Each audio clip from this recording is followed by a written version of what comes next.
Imagine building a civilization and becoming irritated because two carts have different wheel widths. Imagine looking at language and seeing inefficiency, looking at culture and seeing fragmentation, looking at people and seeing incompatible components. 3rd century BC. China does not exist, not yet.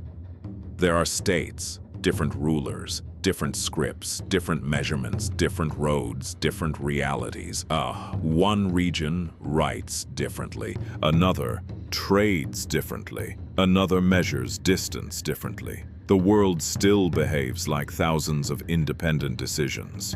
No common operating system, no shared standards, no central logic, only competing versions of reality.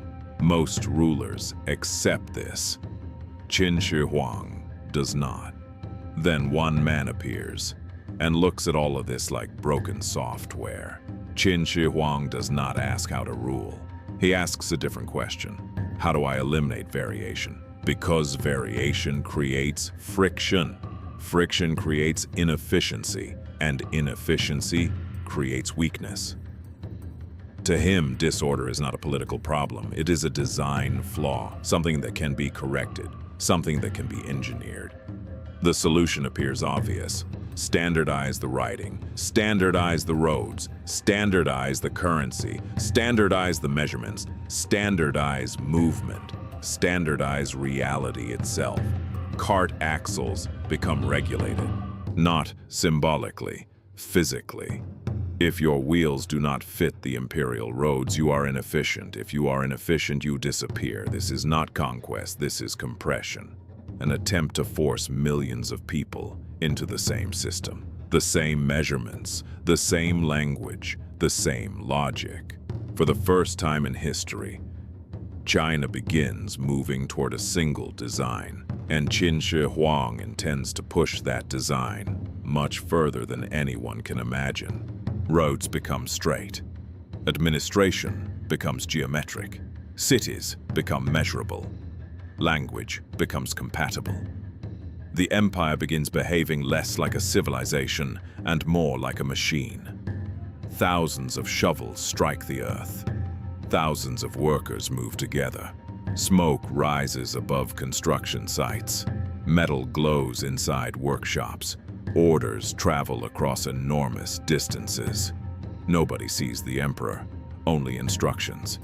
A road appears, a canal appears, a new administrative district appears. The machine continues expanding. Larger, faster, more efficient.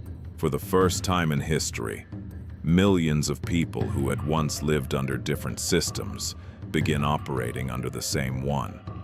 Every road points toward the center. Every measurement follows the same standard. Every official speaks the same administrative language. Every decision moves through the same hierarchy.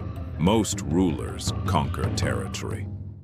Qin Shi Huang redesigns reality, but optimization creates a problem. The past still exists. Old books, old philosophers, old memories, old comparisons, and comparison creates alternatives. Alternative ideas, alternative rulers, alternative futures. Qin understood something dangerous. If people remember another world, they may reject yours. If they compare your system to an older one, they may discover limits. And limits are unacceptable to a man trying to build permanence. So he attempts something almost impossible. He does not try to defeat history. He tries to interrupt it. Books disappear. Knowledge becomes selective. Memory becomes political. The beginning of time slowly moves closer to him. The empire grows more organized, more unified, more predictable, but also more dependent on a single source of authority. Every system now points toward one man, and that man is becoming increasingly obsessed with permanence. Increasingly obsessed with control. Increasingly obsessed with the possibility that somewhere beyond the reach of imperial power, something still remains unstandardized. Then another project begins. Underground, quiet, cold, rows and rows and rows. Terracotta soldiers, People imagine art, but look closer. Patterns repeat, hands repeat, faces repeat, parts repeat. Mass production disguised as individuality.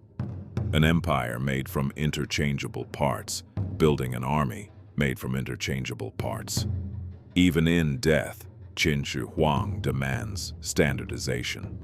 The same logic that reorganized roads now reorganizes eternity. The same mind that regulated measurements now regulates the afterlife. Nothing is allowed to remain random. Nothing is allowed to remain uncontrolled. The machine continues expanding. Above ground, below ground, inside administration, inside memory, inside imagination itself. But eventually, every system encounters the same problem.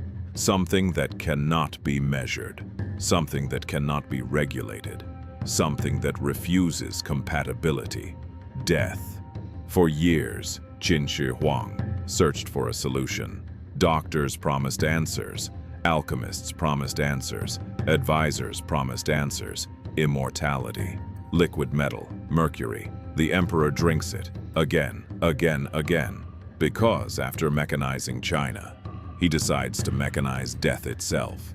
If roads can be standardized, if language can be standardized, if measurements can be standardized, why not mortality? Why not time? Why not existence? But death refuses optimization. Death refuses administration. Death refuses imperial authority. The machine that compressed an entire civilization cannot compress biology. The empire survives. The roads survive. The writing survives. The measurements survive. The administrative system survives. The emperor does not. And that may be the strangest part of the story.